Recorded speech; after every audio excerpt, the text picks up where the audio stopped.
പഠിക്കാൻ പോകുന്ന യൂണിറ്റ് അവർ എർത്ത്, അഞ്ചാമത്തെ യൂണിറ്റ് ആണ് അവർ എർത്ത്. അതിൽ ഫസ്റ്റ് ഭൂമിയുടെ ഒരു മോണോലോഗാണ് തന്നിട്ടുള്ളത്. മോണോലോഗ് എന്ന് വെച്ചാൽ ആത്മകഥ. ഭൂമി സ്വന്തമായിട്ട് തന്നെ കുറിച്ച് കുറച്ച് കാര്യങ്ങൾ പറയുന്നതാണ് ഇവിടെ എഴുതിയേക്കുന്നത്. നോക്കിയോളൂ. Billions of years ago I was a burning sphere. Later on, I was cooled in the incessant rain. It again took millions of years for living beings to appear. അതായത് ബില്യൺ എന്ന് വെച്ചാൽ കോടിക്കണക്കിന് വർഷങ്ങൾക്ക് മുമ്പ് ഒരു ആരായിരുന്നു? I was a burning sphere. ഞാനൊരു ചുട്ടുപൊള്ളുന്ന ഒരു ഗോളമായിരുന്നു. ബേണിംഗ് എന്ന് വെച്ചാൽ ചുട്ടുപൊള്ളുന്ന, സ്ഫിയർ ഗോളമായിരുന്നു. അപ്പൊ ചുട്ടുപൊള്ളുന്ന ഒരു ഗോളമായിരുന്നു. സ്ഫിയർ എന്ന് വെച്ചാൽ ഗോളം. ലേറ്റർ, പിന്നീട് I was cold in the incessant rain. പിന്നീട് ഞാൻ എന്ത് ചെയ്തു? കൂളായി, തണുത്തു. എങ്ങനെയാണ്? നല്ല അതിഭീകരമായിട്ട്. ഇൻസസന്റ് എന്ന് വെച്ചാൽ നിരന്തരമായിട്ട്, റിപ്പീറ്റ് ആയിട്ട് ഇങ്ങനെ മഴ പെയ്ത് ആ മഴ കൊണ്ട് ഞാൻ തണുത്തു. It again took millions of years for living beings to appear. പിന്നീട് മില്യൺസ് ഓഫ് ഇയേഴ്സ്, ദശലക്ഷക്കണക്കിന് വർഷങ്ങൾക്ക് ശേഷമാണ് ഈ എൻ്റെ ജീവജാലങ്ങളൊക്കെ എന്നിൽ കാണാൻ തുടങ്ങിയത്. ലിവിങ് ബീങ്സ് ടു അപ്പിയർ, ജീവജാലങ്ങൾ കാണാൻ തുടങ്ങിയത് പിന്നീടും ദശലക്ഷക്കണക്കിന് മില്യൺ ഇയേഴ്സിന് ശേഷമാണ്. You know that I am the only one to have life among the planets in the solar system. Solar സിസ്റ്റത്തില്, സൗരയൂഥത്തില് ലൈഫുള്ള, ജീവനുള്ള ഒരേ ഒരു പ്ലാനറ്റ്, ഒരേ ഒരു ഗ്രഹം ആരാണ്? ഞാനാണ്. അതായത് നമ്മുടെ ഭൂമിയാണ്. I have everything to support your life. എന്നില് നിങ്ങളുടെ ജീവിതത്തിനെ സപ്പോർട്ട് ചെയ്യുന്ന എല്ലാ കാര്യങ്ങളും ഉണ്ട്. ഐ ഹാവ് എവറിത്തിങ്, എനിക്ക് എല്ലാ കാര്യങ്ങളും ഉണ്ട്. എന്തിനാണ്? ടു സപ്പോർട്ട് യുവർ ലൈഫ്, നിങ്ങളുടെ ജീവിതത്തെ സപ്പോർട്ട് ചെയ്യാനുള്ള എല്ലാ കാര്യങ്ങളും ഉണ്ട്. അതെന്തൊക്കെയാണെന്നാണ് അടുത്തത് പറഞ്ഞേക്കുന്നത്. എന്തൊക്കെയാണ്? എയർ ടു ബ്രീത്ത്, നമുക്ക് ശ്വസിക്കാനുള്ള എയർ. വാട്ടർ ടു ഡ്രിങ്ക്, കുടിക്കാനുള്ള വെള്ളം. ഫോർ ഓൾ അതർ യൂസസ്, മറ്റെല്ലാ കാര്യത്തിനുള്ള ജലം. പിന്നെ സോയിൽ ഫോർ പ്ലാന്റ് ഗ്രോത്ത്, ഈ സസ്യങ്ങളുടെ വളർച്ചയ്ക്ക് ആവശ്യമായിട്ടുള്ള സോയിൽ, മണ്ണ്. ഇതൊക്കെ എവിടെയുണ്ട്? എന്നിലുണ്ട്, അതായത് ഈ ഭൂമിയിലുണ്ട്. അപ്പൊ ഇതെന്താണ്? ഇത് മോണോലോഗ് ഓഫ് ദി എർത്ത്, എർത്തിന്റെ ഒരു ആത്മകഥ. എർത്ത് തന്നെ കുറിച്ച് പറഞ്ഞ കുറച്ച് കാര്യങ്ങളാണ് ഈ പറഞ്ഞിട്ടുള്ളത്. How beautiful is the surface of the earth with its rivers, mountains, valleys and plains. അതായത് റിവേഴ്സ്, അതായത് പുഴകൾ, മൗണ്ടെയിൻസ് മലകൾ, വാലീസ് താഴ്വരകൾ, പിന്നെ പ്ലെയിൻസ് സമതലങ്ങൾ, ഇതെല്ലാം ഉൾക്കൊള്ളുന്ന ഭൂമിയുടെ ഉപരിതലം എത്ര സുന്ദരമാണെന്നാണ് പറഞ്ഞിട്ടുള്ളത്. ഹൗ ബ്യൂട്ടിഫുൾ, എത്ര സുന്ദരമാണ് the surface of the earth, എർത്തിന്റെ സർഫസ്. എന്തൊക്കെയുണ്ട് എർത്തിന്റെ സർഫസിൽ? റിവേഴ്സ് ഉണ്ട്, മൗണ്ടെയിൻസ് ഉണ്ട്, വാലീസ് ഉണ്ട്, പ്ലെയിൻസ് ഉണ്ട്. But what about the interior of the earth? എന്നാൽ ഭൂമിയുടെ ഇന്റീരിയറിൽ, ഭൂമിയുടെ ഉള്ളിൽ എന്താണ്? Let us explore the inner secrets of the earth. നമുക്ക് ഭൂമിയുടെ ഉള്ളിലുള്ള സീക്രട്സ് എന്താണെന്ന് കണ്ടുപിടിക്കാം. അപ്പൊ നോക്കാം നമുക്ക്. ഇൻ ടു ദ ഇന്റീരിയർ, ഉള്ളിലേക്ക്. ആരുടെ ഉള്ളിലേക്കാണ് നമ്മൾ പോകുന്നത്? ഭൂമിയുടെ ഉള്ളിലേക്ക്, അല്ലെ? We are aware of the temperature of the earth's surface. എർത്തിന്റെ സർഫസിലുള്ള ചൂടിനെ കുറിച്ച് നമുക്കൊരു ധാരണ ഉണ്ടല്ലോ. നമ്മൾ ടി വിയിലൊക്കെ ഇന്ന് ഇത്ര ഡിഗ്രി സെൽഷ്യസ് ആണ് ചൂട് രേഖപ്പെടുത്തിയത് എന്നൊക്കെ പറയാറുണ്ട്, അല്ലെ? But it is extreme heat inside the earth. പക്ഷേ ഭൂമിയുടെ ഉള്ളിലുള്ള ചൂടെന്ന് പറയുന്നത് എക്സ്ട്രീം ആണ്, എന്ന് വെച്ചാൽ അതികഠിനമായിട്ടുള്ള ചൂടാണ്. The temperature at the centre of the earth, centre of the interior is about 5500 degree Celsius. കണ്ടോ, ഭൂമിയുടെ ഉള്ളിലുള്ള ഏകദേശ ചൂടെന്ന് പറയുന്നത് 5500 ഡിഗ്രി സെൽഷ്യസ് ആണ്. 5500 ഡിഗ്രി സെൽഷ്യസ് ആണ്. Do you know that water boils at 100 degree Celsius? നിങ്ങൾക്കറിയാലോ, നമ്മുടെ വെള്ളം തിളയ്ക്കുന്നത് എത്ര ഡിഗ്രി സെൽഷ്യസിലാണ്? 100 ഡിഗ്രി സെൽഷ്യസിലാണ്. Can you imagine the heat of 5500 degree Celsius? ഈ 5500 ഡിഗ്രി സെൽഷ്യസ് എന്ന് പറയുന്ന ആ ഒരു ചൂടിനെ നിങ്ങൾക്ക് ഇമാജിൻ ചെയ്യാൻ കഴിയുന്നുണ്ടോ? Have you heard of mines? മൈൻസിനെ കുറിച്ച് നിങ്ങൾ കേട്ടിട്ടുണ്ടോ? മൈൻസ് എന്ന് വെച്ചാൽ ഖനി. നമ്മൾ സ്വർണ്ണ ഖനിയുണ്ട്, പെട്രോളൊക്കെ ഖനനം ചെയ്തെടുക്കുന്ന സ്ഥലം, അങ്ങനെയൊക്കെയുള്ള സ്ഥലങ്ങളാണ് ഖനികൾ എന്ന് പറയുന്നത്. അപ്പൊ മൈൻസ് എന്ന് വെച്ചാൽ ഖനികളെ കുറിച്ച് നിങ്ങൾ കേട്ടിട്ടുണ്ടോ? Do you know how many kilometres deep the deepest mine is? Deepest mine എന്ന് വെച്ചാൽ ഏറ്റവും ആഴത്തിലുള്ള ഖനി, ഏറ്റവും ആഴത്തിലുള്ള മൈൻ. അതിന് എത്ര കിലോമീറ്റർ ഡീപ്പ്, എത്ര കിലോമീറ്റർ ആഴമുണ്ടെന്ന് നിങ്ങൾക്കറിയാമോ എന്നാണ് ചോദിച്ചേക്കുന്നത്. Do you know how many kilometres deep? എത്ര കിലോമീറ്റർ ആഴമുണ്ട് ഏതിന്? ദ ഡീപ്പസ്റ്റ് മൈൻ, ഏറ്റവും ആഴത്തിലുള്ള ഖനിക്ക്. എത്രയാണ്? About 12 kilometres. ഓൺലി ഒരു 12 കിലോമീറ്റർ ആണ് അതിൻ്റെയൊക്കെ ആഴം എന്ന് പറയുന്നത്. Humans can reach even that far only with the help of machines and safety devices. ഈ ഒരു കിലോമീറ്ററിൽ, അതായത് ഈ 12 കിലോമീറ്റർ ആഴത്തിൽ മനുഷ്യന് എത്തിച്ചേരണമെങ്കിൽ ആ സേഫ്റ്റി ഡിവൈസസ് മെഷീൻസിൻ്റെയൊക്കെ സഹായത്തോടു കൂടി മാത്രമേ എത്തിച്ചേരാൻ കഴിയുള്ളൂ. ഒരുപാട് സുരക്ഷാ ഉപകരണങ്ങൾ, സേഫ്റ്റി ഡിവൈസസും പിന്നെ മെഷീനുകളുടെയും ഒക്കെ സഹായത്തോടു കൂടി മാത്രമേ മനുഷ്യർക്ക് ഈ ഒരു 12 കിലോമീറ്റർ എന്ന് പറയുന്ന ആഴത്തിൽ എത്തിച്ചേരാൻ പറ്റുള്ളൂ. The distance from the surface to the center of the earth is about 6,371 kilometers. അതായത് സർഫസ് ഓഫ് ദി എർത്തിന്റെ സർഫസിൽ നിന്ന് സെന്റർ ഓഫ് ദി എർത്തിന്റെ സെന്ററിലോട്ട്, അതായത് ഭൂമിയുടെ ഉപരിതലത്തിൽ നിന്ന് ഭൂമിയുടെ സെന്റർ കേന്ദ്രത്തിലോട്ടുള്ള ലെങ്ത് എന്ന് പറയുന്നത് എത്രയാ? 6,371 കിലോമീറ്റർ. നല്ലൊരു ക്വസ്റ്റ്യൻ ആണ് കേട്ടോ അവിടുത്തെ. ഭൂമിയുടെ ഉപരിതലം മുതൽ ഭൂമിയുടെ സെന്റർ വരെ, കേന്ദ്രം വരെയുള്ള ഡിസ്റ്റൻസ് എത്രയാണ്? 6,371 കിലോമീറ്റർ. അപ്പൊ ഈ 6,371 കിലോമീറ്ററും 12 കിലോമീറ്ററും ആയിട്ട് നിങ്ങളൊന്ന് കമ്പയർ ചെയ്ത് നോക്കി. So is it possible for the humans to understand the interior of the earth directly? Interior of the എർത്തിന്റെ ഇന്റീരിയറിനെ കുറിച്ചുള്ള വിവരങ്ങൾ നമുക്ക് നേരിട്ട് ചെന്ന് ഡയറക്റ്റ് ആയിട്ട് ചെന്ന് മനസ്സിലാക്കാൻ സാധ്യമാണോ എന്നാണ് ചോദിച്ചിട്ടുള്ളത്. എന്താ നിങ്ങൾക്ക് തോന്നുന്നത്? നമുക്ക് ഡയറക്റ്റ് ഈ 6,371 കിലോമീറ്റർ ദൂരെ ചെന്ന് ഭൂമിയുടെ ഇന്റീരിയറിനെ കുറിച്ചുള്ള വിവരങ്ങൾ മനസ്സിലാക്കാൻ കഴിയോ? ഇല്ല, തീർച്ചയായിട്ടും നമുക്ക് കഴിയില്ല, അല്ലേ? Then how did we get the information about the interior of the earth? അപ്പോൾ എർത്തിന്റെ ഇന്റീരിയറിനെ കുറിച്ച് നമുക്ക് എവിടെ നിന്നാണ് വിവരങ്ങൾ ലഭ്യമാകുന്നത്? The information regarding the interior of the earth is formed through scientific studies and inferences. Scientific ആയിട്ടുള്ള ശാസ്ത്രീയ പഠനങ്ങളിലൂടെയും നിഗമനങ്ങളിലൂടെയും ഒക്കെയാണ് നമുക്ക് ആ ഭൂമിയുടെ ഉള്ളറയെ കുറിച്ചുള്ള വിവരങ്ങളൊക്കെ ലഭ്യമാകുന്നത്. Let's see what they are. ആ വിവരങ്ങൾ, അതായത് സയന്റിഫിക് സ്റ്റഡീസും ഇൻഫറൻസും എന്തൊക്കെയാണ് എന്നുള്ള കാര്യങ്ങളാണ് നമ്മൾ ഇനി നോക്കാൻ പോകുന്നത്. ഇവിടെ നോക്കിയ 3 പോയിന്റ്സ് ആണ് ഇവിടെ ഉള്ളത്. ഇതും ഒരു ക്വസ്റ്റ്യൻ ആൻസർ ആണ്. എങ്ങനെയാണ് നമുക്ക് ഭൂമിയുടെ ഉള്ളറയെ കുറിച്ചുള്ള വിവരങ്ങളൊക്കെ ലഭ്യമാകുന്നത്?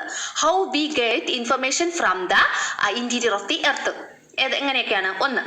By examining materials that reach the earth surface through the volcanic eruptions. Volcanic eruptions എന്ന് പറഞ്ഞാൽ അഗ്നിപർവ്വത സ്ഫോടനങ്ങളിലൂടെ. എങ്ങനെയാണ് മെറ്റീരിയൽസ്? അഗ്നിപർവ്വത സ്ഫോടനം നടക്കുമ്പോൾ കുറച്ച് വസ്തുക്കളൊക്കെ നമ്മുടെ ഭൂമിയുടെ ഉപരിതലത്തിൽ എത്തിച്ചേരും. ആ വസ്തുക്കളെയൊക്കെ നമ്മൾ പരിശോധിക്കുന്നതിൽ നിന്ന് ബൈ എക്സാമിൻ ചെയ്യാന്ന് വെച്ചാൽ പരിശോധിക്കുക. എന്തോ മെറ്റീരിയൽസ് വസ്തുക്കളെ പരിശോധിക്കുക. എങ്ങനെയുള്ള വസ്തുക്കൾ? That reach the earth surface. എർത്തിന്റെ സർഫസിൽ ഭൂമിയുടെ ഉപരിതലത്തിൽ എത്തുന്ന സബ്സ്റ്റൻസ്. എങ്ങനെയാണിത് ഭൂമിയുടെ ഉപരിതലത്തിൽ എത്തുന്നത്? Through the volcanic eruptions. അഗ്നിപർവ്വത സ്ഫോടനങ്ങളിലൂടെ. മനസ്സിലായല്ലോ? അപ്പൊ അഗ്നിപർവ്വത സ്ഫോടനങ്ങളിലൂടെ ഭൂമിയുടെ സർഫസിൽ എത്തുന്ന മെറ്റീരിയൽസ് നമ്മൾ എന്ത് ചെയ്യുന്നു? എക്സാമിൻ ചെയ്യുന്നു. അങ്ങനെ നമുക്ക് ഭൂമിയുടെ ഉള്ളറയെ കുറിച്ചുള്ള വിവരങ്ങൾ ലഭ്യമാകുന്നു. അടുത്ത രണ്ടാമത്തത് from the information collected from mines എന്ന് പറഞ്ഞാൽ എന്താണ്? ഖനി, അല്ലെ? ഖനികളിൽ നിന്ന് നമ്മൾ ശേഖരിക്കുന്ന ഇൻഫർമേഷൻസ്, വിവരങ്ങളിൽ നിന്ന്. മൂന്നാമത്തത് by analysing the motion of the waves generated during earthquake നടക്കുമല്ലോ, ഭൂകമ്പം നടക്കുമല്ലോ, ഭൂകമ്പം. ഈ ഭൂകമ്പം ഉണ്ടാകുന്ന ആ സമയത്ത് തരംഗങ്ങൾ ഉണ്ടാവും, വേവ്സ് ഉണ്ടാവും. ആ തരംഗങ്ങൾ അല്ലെങ്കിൽ ആ വേവ്സിനെ നമ്മൾ അനലൈസ് ചെയ്യുന്നതിലൂടെ, അതായത് ബൈ അനലൈസ് ചെയ്യുക. എന്തിനെ? ദ മോഷൻ ഓഫ് വേവ്സിന്റെ തരംഗങ്ങളുടെ ചലനം, മോഷനെ അനലൈസ് ചെയ്യുക. ഈ ചലനങ്ങൾ എപ്പോഴാണ് ഉണ്ടാകുന്നത്? ജനറേറ്റഡ് ഡ്യൂറിങ് എർത്ത്ക്വേക്ക് അല്ലെങ്കിൽ ഭൂകമ്പം ഉണ്ടാകുന്ന സമയത്ത് ഉണ്ടാകുന്ന വേവ്സിന്റെ മോഷൻ, ചലനങ്ങളെ അനലൈസ് ചെയ്യുന്നതിലൂടെ നമുക്ക് ഭൂമിയുടെ ഉള്ളറകളെ കുറിച്ചുള്ള വിവരങ്ങൾ ലഭ്യമാകുന്നു. ഇങ്ങനെ 3 പോയിന്റ്സ് ആണ് ഇവിടെ പറഞ്ഞിട്ടുള്ളത്. മനസ്സിലായല്ലോ? ഇനി വളരെ ഇമ്പോർട്ടൻ്റ് ആയിട്ടുള്ള ഒരു പോർഷൻ ആണ് the structure of the earth. ഭൂമിയുടെ സ്ട്രക്ചർ, ഭൂമിയുടെ ഘടന. നോക്കിയോളൂ. Observe the picture figure 5.2. ഇവിടെ 5.2 ഒരു ഫിഗർ ഉണ്ട്, കണ്ടല്ലോ? നമ്മുടെ ഭൂമിയുടെ ഫിഗറാണ്. ആ ഭൂമിയുടെ ഉള്ളറയെ കുറിച്ച് നമുക്ക് വിവരങ്ങൾ തരുന്ന ഒരു ഫിഗറാണ് ഈ തന്നിട്ടുള്ളത്. നമ്മുടെ ഭൂമിയുടെ ഇന്നർ സൈഡ് എന്തൊക്കെയാ കാണുന്നത്? ആ ഫിഗറിൽ നിന്ന് എന്തൊക്കെയാ മനസ്സിലാക്കാൻ പറ്റുന്നത്? ഭൂമിയുടെ ഏറ്റവും പുറമേയുള്ള ലെയർ എന്ന് പറയുന്നത്, ഏറ്റവും ഔട്ടർ മോസ്റ്റ് ലെയർ എന്ന് പറയുന്നത് ക്രസ്റ്റ്. അതിൻ്റെ ഉള്ളിൽ ഒരു മാൻറ്റിലുണ്ട്. അതിൻ്റെ ഉള്ളിൽ ഔട്ടർ കോർ, ഏറ്റവും ഉള്ളിലായിട്ട് ഇന്നർ മോസ്റ്റ് ലെയർ എന്ന് പറയുന്നത് ഇന്നർ കോർ. മനസ്സിലായോ? അപ്പോൾ നമ്മുടെ ഭൂമിയെ പല പല ലെയേഴ്സ് ആയിട്ട് ഡിവൈഡ് ചെയ്തിട്ടുണ്ട്. ഏറ്റവും പുറമേയുള്ള ഏറ്റവും ഔട്ടർ മോസ്റ്റ് ലെയർ എന്ന് പറയുന്നത് ക്രസ്റ്റ് ആണ്. അതിന്റെ ഉള്ളിൽ മാൻഡിൽ എന്ന് പറയുന്ന ഒരു ലെയർ ഉണ്ട്. അതിന്റെ ഉള്ളിൽ ഔട്ടർ കോർ ഉണ്ട്. അതിന്റെ ഉള്ളിൽ ഇന്നർ കോർ. അപ്പൊ ഇന്നർ മോസ്റ്റ് ലെയർ എന്ന് പറയുന്നത് ഇന്നർ കോർ. ഇത് നമ്മൾ പഠിക്കണം, വളരെ ഇമ്പോർട്ടന്റ് ആണ് കേട്ടോ. അപ്പോൾ അവിടെ എന്നിട്ട് എന്താ പറഞ്ഞിട്ടുള്ളത്? What information do you get about the interior of the earth? എർത്തിന്റെ ഇന്റീരിയറിനെ കുറിച്ച് നമുക്ക് ഈ ഫിഗറിൽ നിന്ന് എന്തൊക്കെ ഇൻഫർമേഷൻസ് ആണ് ലഭിച്ചത്? അതാണ് ഇവിടെ താഴെ പറഞ്ഞിട്ടുള്ളത്. എന്തൊക്കെയാണ്? The interior of the earth is divided into different layers. എർത്തിന്റെ ഇന്റീരിയറിനെ ഡിഫറെന്റ് ലെയേഴ്സ് ആയിട്ട് ഡിവൈഡ് ചെയ്തിട്ടുണ്ട്. അടുത്ത point, the outermost layer is the crust. ഏറ്റവും ഔട്ടർ മോസ്റ്റ് ലെയർ എന്ന് പറയുന്നത് ഇവിടെ ക്രസ്റ്റ് ആണ്. ക്രസ്റ്റ് എന്ന് വെച്ചാൽ ഭൂവൽക്കം. ഓക്കെ ആണല്ലോ. അടുത്തൊരു പോയിന്റ് ഇതാ ഇവിടെ ബുള്ളറ്റ് ഇട്ട് കൊടുത്തിട്ടുണ്ട്. അവിടെ ഏത് പോയിന്റ് നമുക്ക് ആഡ് ചെയ്യാം? നമുക്ക് the inner most layer is the inner core. ഏറ്റവും ഇന്നർ മോസ്റ്റ് ലെയർ എന്ന് പറയുന്നത് എന്താണ്? ഇന്നർ കോർ ആണ്. അങ്ങനെ ഒരു പോയിന്റ് നമുക്ക് ഇവിടെ ആഡ് ചെയ്യാം. മനസ്സിലായല്ലോ? അപ്പം നമ്മുടെ ഭൂമിയുടെ ഇന്നറിനെ കുറിച്ചുള്ള ഒരു ഇൻഫർമേഷൻ ആണ് നമുക്ക് ഈ ഫിഗറിൽ നിന്ന് ലഭ്യമാകുന്നത്. ഭൂമിയുടെ inner of the earth is divided into different layers. The outermost layer is crest and the inner most layer is inner core. പിന്നെ വേറെ ഏതൊക്കെ ലെയേഴ്സ് ഉണ്ട്? Crest, mantle, outer core, inner core. ഇത്രയും കാര്യങ്ങളാണ്. ഇനി നോക്കിക്കോ, ഇനി ഈ പറയുന്ന ഓരോ ലെയേഴ്സും അതിന്റെ സവിശേഷതകളെ കുറിച്ചാണ് നമ്മൾ പഠിക്കാൻ പോകുന്നത്. നോക്കിക്കോളൂ, ദ ക്രസ്റ്റ് ഫസ്റ്റ് ലെയർ. ഇവിടെ ഒരു നമ്മുടെ ഭൂമിനെ കട്ട് ചെയ്ത് വെച്ചേക്കുന്ന പോർഷൻ കണ്ടായിരുന്നോ? ഏറ്റവും ഉള്ളിൽ നിന്ന് ഇങ്ങനെ കട്ട് ചെയ്ത് വെച്ചിട്ടുള്ള പോർഷനാണ്. അതിൽ നോക്കിക്കോ, ഭൂമിയുടെ ആദ്യത്തെ ഫസ്റ്റ് ചെറിയൊരു പോർഷൻ, ഏറ്റവും കുഞ്ഞ് തിന്നായിട്ടുള്ള ഭൂമിയുടെ ലെയർ ആണ് ക്രസ്റ്റ് എന്ന് പറയുന്നത്. നമ്മളൊക്കെ താമസിക്കുന്നത് ക്രസ്റ്റിലാണ്, ഭൂവൽക്കത്തിലാണ് അല്ലേ? നമ്മുടെ സമുദ്രം കാണപ്പെടുന്നതും മൗണ്ടെയിൻസ്, ലാൻഡ്സ്, പ്ലെയിൻസ് ഒക്കെ, വാലീസ് ഒക്കെ കാണപ്പെടുന്നത് ഈ പറയുന്ന ക്രസ്റ്റിലാണ്. അത് ചെറുതാണ് കണ്ടോ, വളരെ തിന്നായിട്ടുള്ള ലെയർ ആണ്. അതിൻ്റെ ഉള്ളിൽ ഒരു വലിയ ലെയർ ഉണ്ട്, അതാണ് മാൻറ്റിൽ. അതിൻ്റെ ഉള്ളിൽ വീണ്ടും ഒരു ലെയർ ഉണ്ട്, അതാണ് കോർ എന്ന് പറയുന്നത്. മനസ്സിലായല്ലോ? ഇനി നമുക്കിത് ഓരോന്നിന്റെ സവിശേഷതകൾ നോക്കാം. ഒന്നാമത്തത് the crust. The crust is the outermost and relatively thin layer of the earth. എർത്തിന്റെ ഏറ്റവും ഔട്ടർ മോസ്റ്റിലുള്ളതും ഏറ്റവും പുറമേ ഉള്ളതും ആൻഡ് റിലേറ്റീവ്ലി തിൻ, വളരെ തിന്നായിട്ടുള്ളതും. തിന്നെന്ന് പറഞ്ഞാൽ വളരെ തിന്നായിട്ടുള്ളതാണ് എന്ന് നമ്മൾ പറയുമ്പോൾ അത് ഭയങ്കര തിന്നായി, വളരെ കട്ടി കുറഞ്ഞതൊന്നും അല്ല. മറ്റ് രണ്ട് ലെയേഴ്സിനെ അപേക്ഷിച്ച്, മാൻറ്റിലിനെ കോറിനെ അപേക്ഷിച്ച് ക്രസ്റ്റിന് കട്ടി കുറവാണ്. അതാണ് ഇവിടെ ഉദ്ദേശിക്കുന്നത് കേട്ടോ. അപ്പോൾ തിന്നായിട്ടുള്ള ലെയർ ആണ് എന്ന് പറയുന്നത് ക്രസ്റ്റ്. മറ്റ് രണ്ട് ലെയേഴ്സിനെ അപേക്ഷിച്ച് തിന്നായിട്ടുള്ള layer. This layer is made up of solid rocks. ഈ ലെയർ എന്ന് പറയുന്നത് നിർമ്മിച്ചിരിക്കുന്നത് സോളിഡ് എന്ന് വെച്ചാൽ ഖരരൂപത്തിലുള്ള റോക്ക്, പാറകളാലാണ്. അപ്പോൾ ഈ ലെയർ നിർമ്മിച്ചിരിക്കുന്നത് സോളിഡ് റോക്സ് വെച്ചിട്ടാണ്. തിൻ ലെയർ ആണ്. പിന്നെന്താണ്? ഔട്ടർ മോസ്റ്റ് ലെയർ ആണ്. ക്രസ്റ്റിന്റെ 3 പോയിന്റ്സ് ആണ് ആ ഒരൊറ്റ ചെറിയ പാരഗ്രാഫിൽ നിന്ന് നമ്മൾ മനസ്സിലാക്കാനുള്ളത്. എന്തൊക്കെയാണ്? 1 തിൻ ലെയർ ആണ്, 2 ഔട്ടർ മോസ്റ്റ് ലെയർ ആണ്, 3 made up of solid rocks വെച്ചിട്ടാണ് മേഡ് ചെയ്തിരിക്കുന്നത്. അടുത്ത പാരഗ്രാഫ് നോക്കിയോളൂ. The crust has 2 parts. ക്രസ്റ്റിന് 2 പാർട്സ് ഉണ്ട്. ഏതൊക്കെയാണ്? Continental crust and oceanic crust. Continental ക്രസ്റ്റും ഓഷ്യാനിക് ക്രസ്റ്റും. എന്താണ് കോണ്ടിനെന്റൽ ക്രസ്റ്റ് എന്ന് പറഞ്ഞാല്? കോണ്ടിനെന്റൽ ക്രസ്റ്റ് എന്ന് പറഞ്ഞാല് വൻകര ഭൂവൽക്കം, വൻകര ഭാഗത്തുള്ള ഭൂവൽക്കം. അടുത്ത ഓഷ്യാനിക് ക്രസ്റ്റ് എന്ന് പറയുമ്പോൾ സമുദ്ര ഭൂവൽക്കം, സമുദ്ര ഭാഗത്തുള്ള ക്രസ്റ്റ്. അപ്പൊ നിങ്ങൾ പറഞ്ഞേ, സമുദ്ര ഭാഗത്തുള്ള ഓഷ്യാനിക് ക്രസ്റ്റിനാണോ അല്ലെങ്കിൽ കോണ്ടിനെന്റൽ ക്രസ്റ്റിനാണോ കൂടുതൽ, കട്ടി കൂടുതൽ ഏതിനാണ്? ഓഷ്യാനിക് ക്രസ്റ്റിനാണോ അതോ നമ്മുടെ കോണ്ടിനെന്റൽ ക്രസ്റ്റിനാണോ? നമ്മളൊന്ന് മനസ്സിലാക്കാം. നമ്മൾ ഇപ്പം കടലിൽ പോകുന്നു, സമുദ്രത്തിൽ പോകുന്നു, നമ്മൾ കടൽ കാണാൻ പോവാണ്. അപ്പോൾ അവിടെ നിൽക്കുമ്പോൾ സമുദ്രത്തിലോട്ട് അങ്ങ് ഒരു സ്ലോപ്പ് ഉണ്ടാവൂലേ? കരയിൽ നിന്ന് സമുദ്രത്തിലേക്ക് ഒരു സ്ലോപ്പ്, ഒരു ചരിഞ്ഞല്ലേ കിടക്കുന്നത് അല്ലെ? അപ്പൊ സമുദ്രത്തിന്റെ ഉള്ളിലോട്ട് പോകുന്തോറും എന്താണ്? ആഴം കൂടിക്കൊണ്ടിരിക്കുകയാണ്. ആഴം കൂടുക എന്ന് വെച്ചാൽ ഭൂമിയുടെ ആ ഭൂവൽക്കത്തിന്റെ തിക്നെസ് കുറഞ്ഞു വരികയല്ലേ ചെയ്യുന്നത്?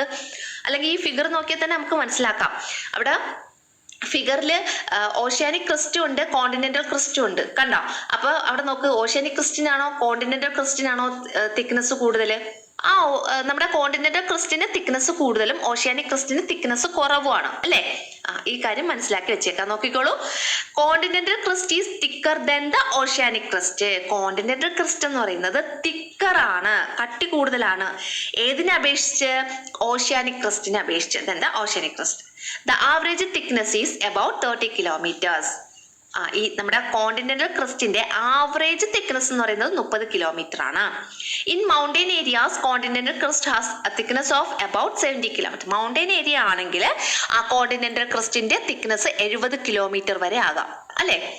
ആലോചിച്ച് നോക്കിയാൽ മതി. മൗണ്ടൈൻ ഏരിയ ആകുമ്പോൾ അത് മുകളിലോട്ട് കുറച്ച് പാറകളാൽ ഇങ്ങനെ വലുതായിട്ടിരിക്കും. അപ്പൊ നമുക്ക് കുറച്ചുകൂടെ തിക്നെസ് കൂടുതലായിരിക്കും. അപ്പൊ അതുകൊണ്ടാണ് പറഞ്ഞിട്ടുള്ളത് മൗണ്ടൈൻ ഏരിയയിൽ കോണ്ടിനെന്റൽ ക്രസ്റ്റിന്റെ തിക്നെസ് എന്ന് പറയുന്നത് 70 കിലോമീറ്റർ ആയിരിക്കും.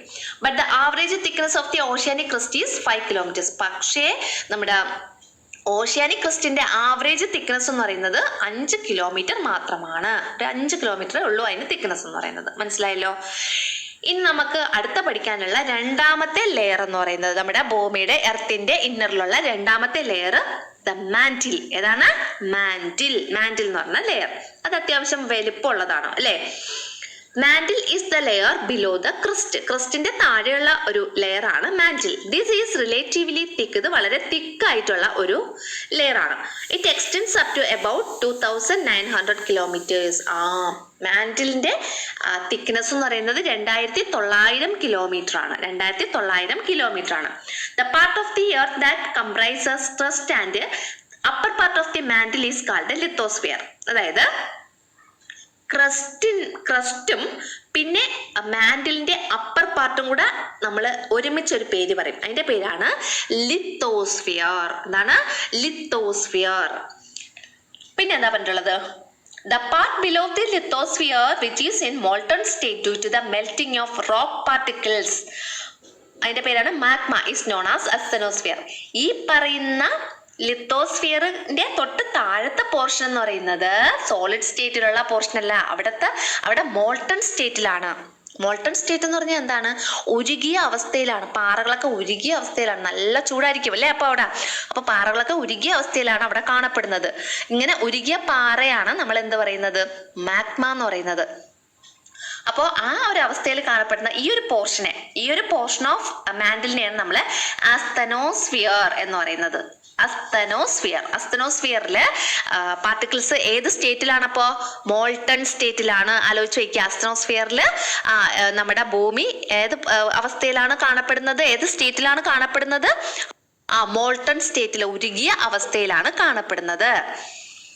പിന്നെ എന്താ പറ്റുള്ളത്? The portion below the asthenosphere is in solid state. എന്നാൽ അസ്തനോസ്ഫിയറിന്റെ തൊട്ട് താഴെയുള്ള പോർഷൻ എന്ന് പറയുന്നത് ഏതിലാണ്? സോളിഡ് സ്റ്റേറ്റിലാണ്, ഖരാവസ്ഥയിൽ തന്നെയാണ്. അപ്പൊ മാന്റിലിന്റെ കാര്യം ഒന്നും കൂടെ നോക്കിയോളൂ. മാന്റിൽ എന്ന് പറയുന്നത് നമ്മുടെ ക്രസ്റ്റിന്റെ ഏറ്റവും താഴെയുള്ള, mantle is the layer below the crust. ക്രസ്റ്റിന്റെ ബിലോയിലുള്ള താഴെയുള്ള പാളിയാണ്, ലെയർ ആണ്.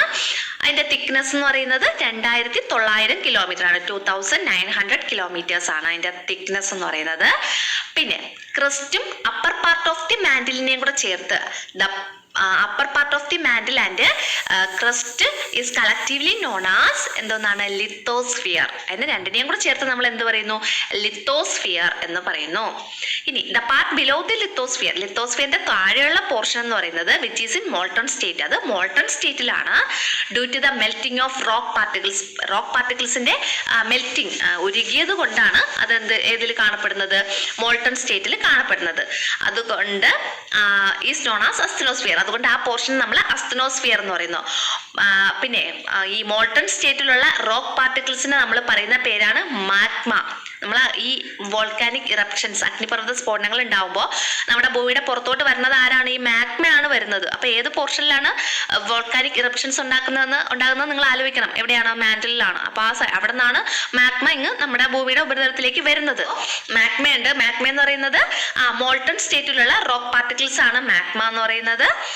ഇനി അപ്പൊ അങ്ങനെ മോൾട്ടൺ സ്റ്റേറ്റിൽ കിടക്കുന്ന ആ പോർഷൻ നമ്മൾ അസ്തനോസ്ഫിയർ എന്ന് പറയുന്നത്. അസ്തനോസ്ഫിയർ.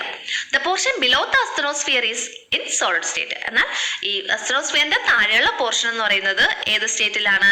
സോളിഡ് സ്റ്റേറ്റിലാണ്. അത് ഏത് പോർഷനാണ്? കോറാണ്. കോറിനെ നമ്മൾ രണ്ടായിട്ട് ഡിവൈഡ് ചെയ്തിട്ടുണ്ട്. ഇന്നർ കോർ എന്നും ഔട്ടർ കോർ എന്നും അല്ലേ? The layer below the mantle is the core. അപ്പൊ കോർ എന്ന് പറയുന്നത് സോളിഡ് സ്റ്റേറ്റ് ആണോ അതോ ലിക്വിഡ് സ്റ്റേറ്റിൽ കാണപ്പെടുന്ന ഒരു പോർഷൻ ആണോ? ഏത് സ്റ്റേറ്റിലാണ് ഒന്ന് ആലോചിച്ച് പറഞ്ഞേ. കോർ ഔട്ടർ കോറുണ്ട് ഇന്നർ കോറുണ്ട്. അതിൽ ഔട്ടർ കോറിന്റെ കാര്യം, മാൻഡിലിന്റെ തൊട്ട് താഴെയുള്ള കോറാണ് ഔട്ടർ കോർ, അതിന്റെ കാര്യമാണ് ചോദിക്കുന്നത്. ഏതിലാണ്? കമന്റ് ചെയ്യണം കേട്ടോ. The layer below the mantle is the core. മാൻഡിലിന്റെ തൊട്ട് താഴെയുള്ള ലെയറിനെയാണ് നമ്മൾ കോർ എന്ന് പറയുന്നത്. It is divided into outer core and inner core. ഇതിനെ നമ്മൾ ഔട്ടർ കോർ എന്നും ഇന്നർ കോർ എന്നും ഡിവൈഡ് ചെയ്തിട്ടുണ്ട്. The outer core is in liquid state. Outer core എന്ന് പറയുന്നത് ലിക്വിഡ് സ്റ്റേറ്റിലാണ്. While the inner core is in solid state. എന്നാൽ inner core എന്ന് പറയുന്നത് സോളിഡ് സ്റ്റേറ്റിലാണ്. അപ്പോ മാൻഡിലിന്റെ തൊട്ട് താഴെയാണ് കോറ്. കോറിനെ രണ്ടായിട്ട് ഡിവൈഡ് ചെയ്തിട്ടുണ്ട്. ഔട്ടർ കോർ ഇന്നർ കോർ എന്നിങ്ങനെ രണ്ടായിട്ട് ഡിവൈഡ് ചെയ്തിട്ടുണ്ട്. ഔട്ടർ കോർ എന്ന് പറയുന്നത് ലിക്വിഡ് സ്റ്റേറ്റിലും ഇന്നർ കോർ എന്ന് പറയുന്നത് സോളിഡ് സ്റ്റേറ്റിലുമാണ്, ഖരാവസ്ഥയിലുമാണ്. The core is mainly made up of metals like nickel and iron. ഈ കോറ് നിർമ്മിച്ചിരിക്കുന്നത് എന്താണ്? രണ്ട് മെറ്റൽസ് കൊണ്ടാണ്. ഏതൊക്കെയാണ് ആ മെറ്റൽസ്? നിക്കലും ഇരുമ്പും അല്ലെ. നിക്കലും അയണും, നിക്കൽ അയൺ എന്നിങ്ങനെ രണ്ട് മെറ്റൽസ് കൊണ്ടാണ് ഈ കോർ നിർമ്മിച്ചിരിക്കുന്നത്. Hence the core is also known as. അതുകൊണ്ട് നമ്മൾ കോറിനെ പറയുന്ന പേരാണ് നിഫെ. അയണിന്റെ സയന്റിഫിക് നെയിം എന്ന് പറയുന്നത് ഫെറം എന്നാണ്. എഫ് എന്ന് പറഞ്ഞാൽ എന്താണ് സിമ്പിൾ വെച്ചിട്ടാണ് അതിനെ കാണിക്കുന്നത്. അപ്പോൾ നിക്കലിനെ NI എന്നും, അപ്പൊ NIFE നിഫെ. നിഫെ എന്ന് പറയുന്ന പേരിലാണ് നമ്മുടെ കോർ അറിയപ്പെടുന്നത്. The temperature in the inner core is about 5500 degree Celsius. നമ്മൾ നേരത്തെ പറഞ്ഞതാണ് 5500 ഡിഗ്രി സെൽഷ്യസ് ആണ് നമ്മുടെ ഇന്നർ കോറിലെ ഏകദേശ ടെമ്പറേച്ചർ എന്ന് പറയുന്നത്. ഇത്രയും കാര്യങ്ങളാണ് കോറിനെ കുറിച്ച് പറഞ്ഞിട്ടുള്ളത്. മനസ്സിലായല്ലോ? അടുത്ത നോക്കിയോളൂ. Complete the given diagram by including the features of each layer of the earth interior. എർത്തിന്റെ ഇന്റീരിയറിലെ ഓരോ ലെയറിന്റെയും കുറച്ച് ഫീച്ചേഴ്സ് ആണ് കൊടുത്തിട്ടുള്ളത്. അപ്പൊ നമ്മളത് കംപ്ലീറ്റ് ചെയ്യണം, ഫില്ല് ചെയ്യണം. നോക്കിക്കോ. ഒന്നാമത്തെ ഏറ്റവും ഔട്ടർ മോസ്റ്റ് ലെയർ ഏതാണ്? ക്രസ്റ്റ്. ക്രസ്റ്റിന്റെ ഒന്നാമത്തെ പോയിന്റ് ഔട്ടർ മോസ്റ്റ് ലെയർ, ഏറ്റവും ഔട്ടർ മോസ്റ്റ് ആയിട്ടുള്ള ലെയർ. ഇനി അടുത്ത അതിന്റെ ബാക്കി രണ്ട് ഫീച്ചേഴ്സ് നമ്മളോട് ഇൻക്ലൂഡ് ചെയ്യണം. ഏതൊക്കെയാണ് നമുക്ക് ഇൻക്ലൂഡ് ചെയ്യാൻ പറ്റുന്നത്? Made up of solid rocks. Solid ആയിട്ടുള്ള റോക്സ് കൊണ്ടാണ് ഇത് നിർമ്മിച്ചിരിക്കുന്നത്. Thin layer of the earth. എർത്തിന്റെ ഏറ്റവും തിൻ ആയിട്ടുള്ള ലെയർ ആണ്. പിന്നെ has 2 parts, continental crust and oceanic crust. Continental crust എന്നും ഓഷ്യാനിക് ക്രസ്റ്റ് എന്നും അങ്ങനെ 2 പാർട്ടുണ്ട്. Average thickness is 30 kilometres. ഇതിന്റെ ആവറേജ് തിക്നെസ്, ശരാശരി കനം എന്ന് പറയുന്നത് എത്രയാണ്? 30 കിലോമീറ്റർ. ഇങ്ങനെ കുറച്ച് കാര്യങ്ങൾ നമ്മൾ ഇൻക്ലൂഡ് ചെയ്ത് എഴുതുക. അടുത്ത് നോക്കാം. അടുത്ത നമ്മൾ മാൻഡിലിന്റെ കാര്യങ്ങളാണ് എഴുതാൻ പോകുന്നത്. The layer up to 2900 kilometre below the crust. ക്രസ്റ്റിന്റെ താഴെയായിട്ട് 2900 കിലോമീറ്റർ വരെയുള്ള പാളിയാണ് അല്ലെങ്കിൽ ലെയർ ആണ് ഏതെന്ന് പറയുന്നത്? മാൻഡിൽ എന്ന് പറയുന്നത്. ഇനി ഇതിന്റെ അകത്ത് നമ്മൾ 2 കാര്യങ്ങൾ ഇൻക്ലൂഡ് ചെയ്യണം. അത് ഏതൊക്കെയെന്ന് നോക്കാം. Crest and upper part of the mantle is called lithosphere. അതിന്റെ അടുത്ത പോയിന്റ് ആയിട്ട് എഴുതാനുള്ളതാണ് കേട്ടോ. ക്രസ്റ്റിനെയും മാൻഡിലിന്റെ അപ്പർ പാർട്ടിനെയും നമ്മൾ എന്ത് പറയുന്നു? അസ്തനോസ്ഫിയർ, ലിത്തോസ്ഫിയർ എന്ന് പറയുന്നു. അടുത്ത രണ്ടാമത്തെ നമ്മൾ എഴുതാനുള്ള സെന്റൻസ് എന്ന് പറയുന്നത് the asthenosphere is the molten layer below the lithosphere. ലിത്തോസ്ഫിയറിന് താഴെയായിട്ട് മോൾട്ടൺ ആയിട്ട്, അതായത് ഉരുകിയ അവസ്ഥയിലുള്ള ലെയർ ആണ് എന്ന് പറയുന്നത് അസ്തനോസ്ഫിയർ എന്ന് പറയുന്നത്. അത് asthenosphere is the molten layer. ഒരു മോൾട്ടൺ ലെയർ ആണ്, മോൾട്ടൺ സ്റ്റേറ്റിലുള്ള ലെയർ ആണ് അസ്തനോസ്ഫിയർ എന്ന് പറയുന്നത്. എവിടെയാ കാണപ്പെടുന്നത്? ബിലോ ദ ലിത്തോസ്ഫിയർ, ലിത്തോസ്ഫിയറിന് താഴെ. അടുത്തത് മൂന്നാമത്തെ ലെയർ ആണ് കോർ. കോറിനെ കുറിച്ചുള്ള ഡാറ്റാസ് നമുക്ക് എഴുതാം. ഒന്നാമത്തത് നോൺ ആസ് നിഫെ. ഏറ്റവും ഇമ്പോർട്ടന്റ് ആയിട്ടുള്ള ഒരു പോയിന്റ് ആണ്. കോർ എന്തെന്നറിയപ്പെടുന്നു? NIFE. Divided into outer core and inner core. ഈ കോറിനെ നമ്മൾ രണ്ടായിട്ട് ഡിവൈഡ് ചെയ്യുന്നു, ഔട്ടർ കോർ എന്നും ഇന്നർ കോർ എന്നും. Outer core is in liquid state. Outer core liquid സ്റ്റേറ്റിലാണ്. Inner core is in solid state. എന്നാൽ ഇന്നർ കോർ എന്ന് പറയുന്നത് സോളിഡ് സ്റ്റേറ്റിലാണ്. The temperature in the inner core is about 5500 degree Celsius. ഇന്നർ കോറിലെ temperature എന്ന് പറയുന്നത് 5500 ഡിഗ്രി സെൽഷ്യസ് ആണ്. ഇങ്ങനെ 4 പോയിന്റ്സ്. ഇതിന്റെ ഇഷ്ടമുള്ള നിങ്ങൾക്ക് പോയിന്റ്സ് ഉൾപ്പെടുത്തി അവിടെ എഴുതാവുന്നതാണ് കേട്ടോ. അടുത്തൊരു ആക്ടിവിറ്റി ആണ്, നോക്കിക്കോളൂ. The features of each layer of the earth interior are given in the table. Draw towards the correct ones and towards wrong words, അതായത് രണ്ട് സ്മൈലിയുടെ ഇതിടണം നമ്മൾ. കറക്റ്റ് ആണെങ്കിൽ ചിരിച്ചുകൊണ്ടിരിക്കുന്ന സ്മൈലിയും, കറക്റ്റ് അല്ല എന്നുണ്ടെങ്കിൽ സാഡ് ആയിട്ടിരിക്കുന്ന സ്മൈലിയുടെ ഫോട്ടോ ഇടണം. അപ്പം നമുക്ക് ഇതിൻ്റെ അകത്തുള്ള ഓരോ പോയിന്റ്സും വായിച്ചു നോക്കാം. ഒന്നാമത്തെ പോയിന്റ് നോക്കിയുള്ളൂ. The crust is the outermost solid part of the earth which is made up of rock. Crust എന്ന് പറയുന്നത് ഔട്ടർ മോസ്റ്റിലുള്ള സോളിഡ് പാർട്ടാണ്, എർത്തിന്റെ സോളിഡ് പാർട്ടാണ്, ഔട്ടർ മോസ്റ്റിലാണ്. അത് റോക്ക് വെച്ചിട്ടാണ് നിർമ്മിച്ചേക്കുന്നത്. ശരിയോ തെറ്റോ? അപ്പം നമ്മൾ സാഡ് സ്മൈലി ഇടണോ അതോ ഹാപ്പി സ്മൈലി ഇടണോ? ഇത് കറക്റ്റ് ആയിട്ടുള്ളൊരു സ്റ്റേറ്റ്മെന്റ് ആണ്. അപ്പം നമ്മൾ ഹാപ്പി ആയിട്ടുള്ളൊരു സ്മൈലിയുടെ ഇതാണ് ഇവിടെ ഇടേണ്ടത്. അടുത്തത്, lithosphere is made up of crest and upper mantle. Lithosphere എന്ന് പറയുന്നത് ക്രസ്റ്റിനെ അപ്പർ മാൻറ്റിലിനെയും ചേർത്ത് പറയുന്ന പേരാണ്. സാഡ് കറക്റ്റ് ആണോ തെറ്റാണോ? അതും കറക്റ്റ് ആയിട്ടുള്ള ഒരു സ്റ്റേറ്റ്മെന്റ് ആണ്. അപ്പൊ രണ്ടാമത്തതും നല്ല ഹാപ്പി ആയിട്ടിരിക്കുന്ന സ്മൈലിയുടെ പിക്ചർ അതാണ് നമ്മൾ വരച്ചു കൊടുക്കേണ്ടത് കേട്ടോ. അടുത്ത മൂന്നാമത്തെ point, the asthenosphere is the molten part formed by the molten rock particles. Asthenosphere എന്ന് പറയുന്നത് മോൾട്ടൺ പാർട്ടാണ്. ആണോ? മോൾട്ടൺ പാർട്ടാണോ അസ്തനോസ്ഫിയർ? ആണ്, മോൾട്ടൺ പാർട്ടാണ്. ഉരുകിയ അവസ്ഥയിലുള്ള ഒരു പാർട്ടാണ് അസ്തനോസ്ഫിയർ. അവിടെ എന്തുണ്ട്? മോൾട്ടൺ റോക്ക് പാർട്ടിക്കിൾസ് ഉണ്ട്. മോൾട്ടൺ റോക്ക് പാർട്ടിക്കിൾസ് നമ്മൾ പറയുന്ന പേരാണ് മാഗ്മ. അപ്പൊ അത് ശരിയായിട്ടുള്ള സ്റ്റേറ്റ്മെന്റ് ആണ്. എന്തോ അവിടെ എല്ലാം ശരിയാണല്ലോ. അപ്പൊ അതും ഹാപ്പി സ്മൈലി ഇടുക. അടുത്തത്, the outer core is in liquid state. Outer core എന്ന് പറയുന്നത് ലിക്വിഡ് സ്റ്റേറ്റിലാണ്. കറക്റ്റ് ആണോ? ഔട്ടർ കോർ ലിക്വിഡ് സ്റ്റേറ്റിലാണോ? കറക്റ്റ് ആണ് അല്ലെ? അതും കറക്റ്റ് ആയിട്ടുള്ള സ്റ്റേറ്റ്മെന്റ് ആണ്. ഔട്ടർ കോർ എന്ന് പറയുന്നത് ലിക്വിഡ് സ്റ്റേറ്റ് ആണ്, ഇന്നർ കോർ സോളിഡ് സ്റ്റേറ്റ് ആണ്. അടുത്തത്, the continental crust and the oceanic crust are the two parts of the crust. ക്രസ്റ്റിന്റെ രണ്ട് പാർട്ടാണ്, കോണ്ടിനെന്റൽ ക്രസ്റ്റും ഓഷ്യാനിക് ക്രസ്റ്റും. ശരിയോ തെറ്റോ? അതും ശരിയാണ് അല്ലെ? കോണ്ടിനെന്റൽ ക്രസ്റ്റും ഓഷ്യാനിക് ക്രസ്റ്റും എന്നിങ്ങനെ രണ്ടായിട്ട് നമ്മൾ ക്രസ്റ്റിനെ ഡിവൈഡ് ചെയ്തിട്ടുണ്ട്. കറക്റ്റാ. അപ്പൊ ഹാപ്പി സ്മൈലി കൊടുക്കുക. The core is also known as NIFE. കോറിന്റെ നമ്മൾ വേറൊരു പേരാണ് നിഫെ. കറക്റ്റ് ആണ്. അവിടെ ഹാപ്പി സ്മൈലി കൊടുക്കുക. അപ്പോൾ ഇതെല്ലാം കറക്റ്റ് ആണ്. അപ്പൊ റോങ് വണ്ണിനാണ് നമ്മൾ സാഡ് സ്മൈലി കൊടുക്കാനുള്ളത്. പക്ഷെ ഇവിടെ കൊടുത്തിട്ടുള്ള എല്ലാം കറക്റ്റ് ആയിട്ടുള്ള സ്റ്റേറ്റ്മെന്റ് ആണ്. അപ്പൊ ഇതിനെല്ലാം നമ്മൾ ഹാപ്പി സ്മൈലിയാണ് കൊടുക്കേണ്ടത് കേട്ടോ. അപ്പൊ ഇവിടെ കൊടുത്തിട്ടുള്ള എല്ലാ സ്റ്റേറ്റ്മെന്റും കറക്റ്റ് ആണ്. അപ്പൊ എല്ലാ സ്റ്റേറ്റ്മെന്റിന്റെയും ഇപ്പുറത്തുള്ള ആ കോളത്തില് നിങ്ങൾ ഹാപ്പി സ്മൈലി കൊടുക്കുക. അപ്പം ഇത്രയായപ്പോ ഈ ഒരു പോർഷൻ കംപ്ലീറ്റ് ആയി. ഇനി നമുക്ക് അറ്റ്മോസ്ഫിയർ ആണ്, നമ്മുടെ എർത്തിന്റെ അറ്റ്മോസ്ഫിയർ ആണ് പഠിക്കാനുള്ളത്. അത് നമുക്ക് നാളത്തെ ക്ലാസ്സിൽ അപ്ലോഡ് ചെയ്യാം കേട്ടോ. Thank you.